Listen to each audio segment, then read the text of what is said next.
রাজ্য বিধানসভা ভোটের ফলাফল প্রকাশের পরই তৃণমূলের ভরাডুবি নিয়ে শুরু হয়েছে তীব্র কোন্দল। হারের চোট সামলানোর আগেই এবার দলের অন্দরের মালিক চাকর সংস্কৃতি নিয়ে তোপ দাগলেন শিলিগুড়ির প্রাক্তন তৃণমূল জেলা সভানেত্রী পাপিয়া ঘোষ।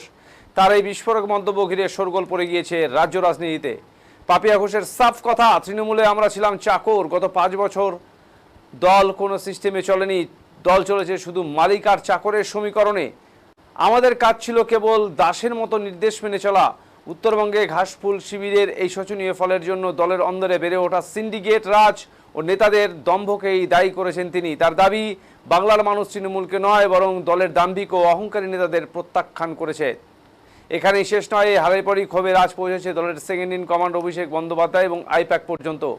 ক্ষোভ উগরে দিচ্ছেন তৃণমূল নেতারা। নির্বাচনী কৌশলী সংস্থার বিরুদ্ধে সুর চড়িয়ে মন্তব্য, আইপ্যাকের হাতে অসীম ক্ষমতা ছিল, রাজ্য স্তরের নেতারা কিছুই করতে পারছিলেন না, সবটাই ওদের কথাই চলতো, ফলে সংগঠনের মধ্যে কোনো শৃঙ্খলা ছিল না। আইপ্যাক এবং কিছু নেতার দম্ভ এমন পর্যায়ে পৌঁছে গিয়েছিল যে তারা ভেবেছিল যেভাবে খুশি ভোট করানো যাবে, কিন্তু কেন্দ্রীয় বাহিনীর কড়াকড়ি এবং কমিশনের কড়া নজরদারিতে সেই ছক আর খাটেনি।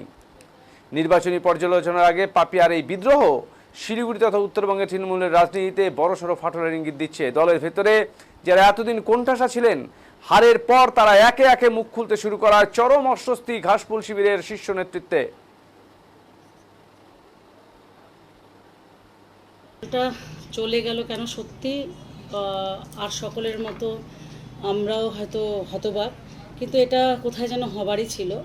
আমরা যদি সেভাবে দেখি যে 2011 থেকে 2021 দলটা একভাবে চলেছে, অন্যান্য দল যেমন চলে দলের মতো চলেছে। 21 থেকে 26 এই 5টা বছর দল কিন্তু আর আগের মতো ওই সিস্টেমে চলেনি, যেটা একটা দল চলার কথা। কোথায় যেন মনে হয়েছে মালিক আর চাকরের দল একটা হয়ে গেছে, মালিক পক্ষ চাকর পক্ষ। আমাদের শুধু একটাই কাজ যে মালিক পক্ষ থেকে যে অর্ডার আসবে আমাদের সেটা পালন করা। আমাদেরও যে কর্মী, আমরা যারা সবাই তো আর মাথা দিয়ে দলটা করে না, অনেকে আবেগ দিয়েও করে। তা আমাদের যে যারা আমরা দায়িত্বে ছিলাম, জেলার দায়িত্বে, আমাদের অনেক সুবিধা অসুবিধে হতো। সেই কথাগুলো বলবার আমাদের জায়গা সেইভাবে সঠিকভাবে ছিল না। ওই এক এজেন্সি, অন্যান্য রাজ্যের যে দালাল এজেন্সিরা এসেছিল তাদের কাছে আমাদের বলতে হতো। সেখানে যারা হয়তো তাদের রসদ দিতে পারতো, মিষ্টির প্যাকেট দিতে পারতো, তাদের কথাটা হয়তো উপরে যেত। আমরা যারা দিতে পারতাম না, আমাদের কথাটা সঠিকভাবে উপরে হয়তো যেত না। এবং যাবার আরও অনেক কারণ রয়েছে, যেমন সিন্ডিকেট রাজ যদি বলি, এই 21 থেকে 26-এ যেটা মারাত্মকভাবে বেড়ে গেছিলো।